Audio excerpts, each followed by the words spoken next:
শুরু করা যাক। প্রথমে মামুনি ভিডিওটা দেখা যাক, এরপরে কমেন্ট বক্স চেক করব, দেখি কে কি কত সুন্দরভাবে মামুনিকে কি বলেছে।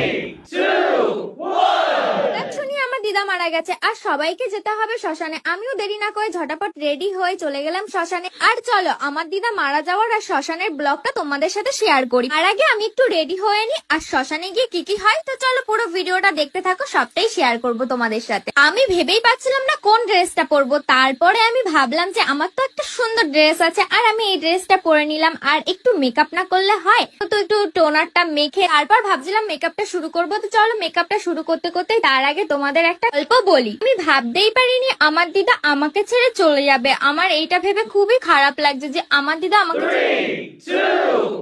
কমেন্টটা দেখুন, দিদা চলে গেছে বলে কি দাদুর সাথে হলো। আরেকজন আবার কমেন্ট করেছে, এই ভিডিওটা দেখার আগে দিদা মারা গেছে, এই ভিডিওটা দেখার পর পুরো ফ্যামিলি মারা যাবে। বাহ বাহ ভাই বাহ, কি কমেন্ট। আবার আরেক ভাই কমেন্ট করেছে, সবাই একটু আস্তে কমেন্ট বক্সে গালাগালি দিন, আগের বার কমেন্ট পড়তে এসে আমার গেঞ্জিটা ছিঁড়ে গিয়েছিল।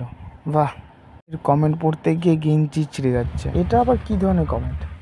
বাসর রাতে তোর বর যখন তোকে প্যাক দেবে সেটাকে ব্লগ বানিয়ে ইনস্টাগ্রামে, ইউটিউব, ফেসবুক, টুইটারে পোস্ট করবে। ভাই এরকম কমেন্ট কোথা থেকে আসে তোমাদের? এই কমেন্টটা কিন্তু সেরা।